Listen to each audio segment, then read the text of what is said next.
Hi everyone. I know that you've already spent considerable time watching the MLA videos, so I won't take up a lot of your time right now.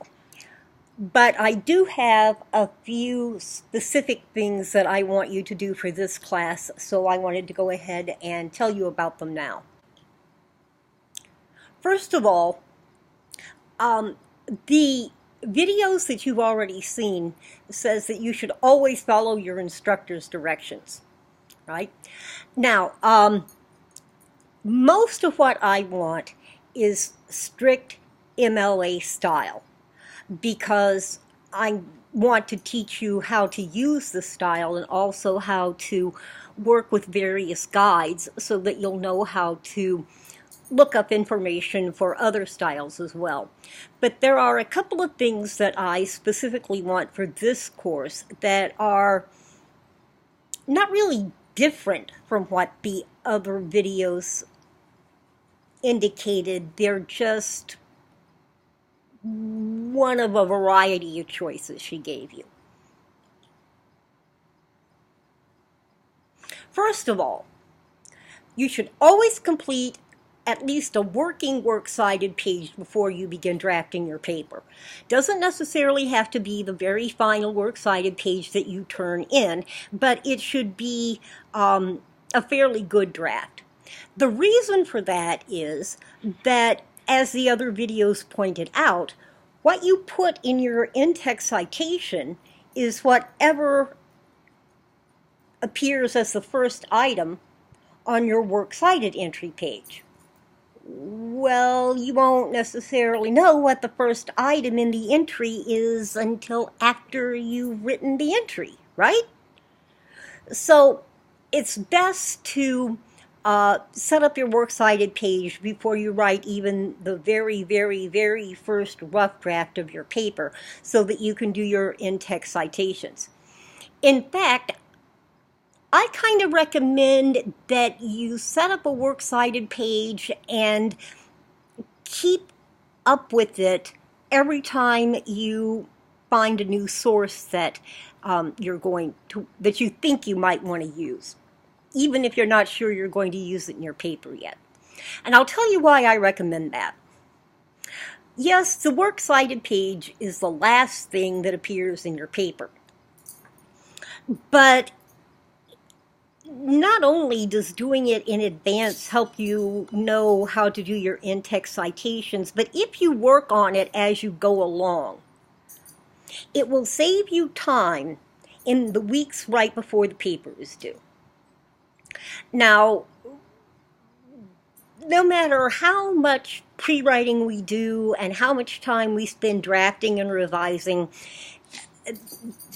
the few weeks before a paper is due that we've worked on for a considerable amount of time, those are always stressful weeks. And in college and in this course, this timing on stress in one course usually pretty much aligns with the timing of stress in other courses as well. Midterm and finals are particularly stressful periods. So the more that you can get done in advance so that you don't have to worry about it right before something is due, the less stress you'll create for yourself.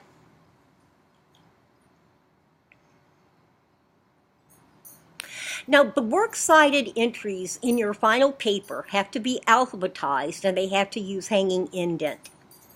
I'm going to post a video next week that tells you how to set up works cited entries in Microsoft Word.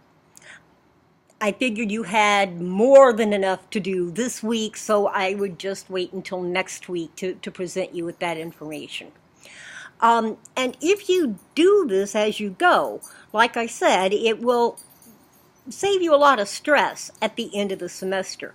Now, nobody is going to see these working works cited pages but you. I am not going to ask you to turn in a works cited page before you turn in the final paper. So whether you keep one and what format you use to keep it in is entirely up to you. I'm just going to give you some information to try to help you work as you go, because I know how stressful those last few weeks can be for students. And I really want to give you every hint I can of ways to reduce your stress. And most of these hints are things that I wish somebody had told me before I was on like the third year of graduate school. It would have saved me a lot of stress from my freshman year on if somebody had told me this stuff. So I learned all this stuff through trial and error as a student for all those years, and I'm trying to save you the pain of going through all that trial and error since I went through it for you.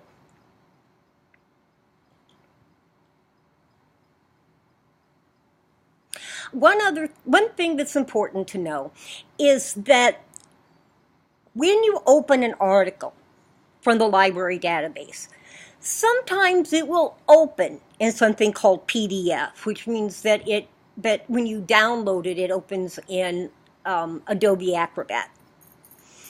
Sometimes, though, it will open to a page that's a lot like this example that we have. Okay? It will open with a tab that says full text. Now, that page has all of the text from the article, but it wouldn't have any graphics like tables or charts or anything like that. More importantly, it doesn't have any page numbers.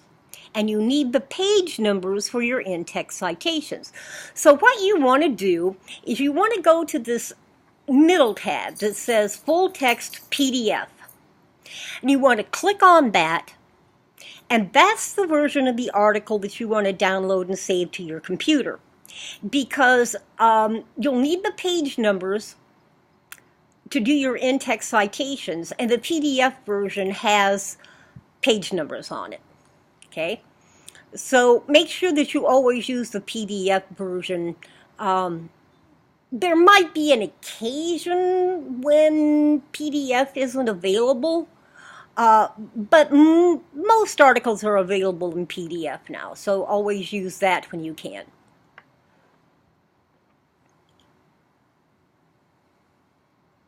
And finally, and this is a little bit different from what the wonderful presentation from the great librarian in Florida told you.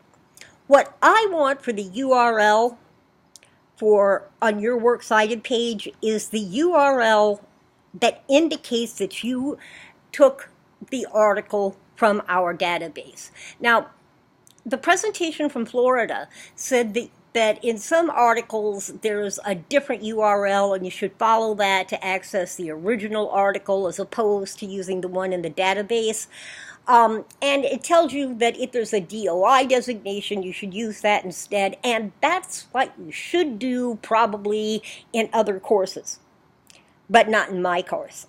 In my course, I want you to copy the URL that appears when you reach the article from the database.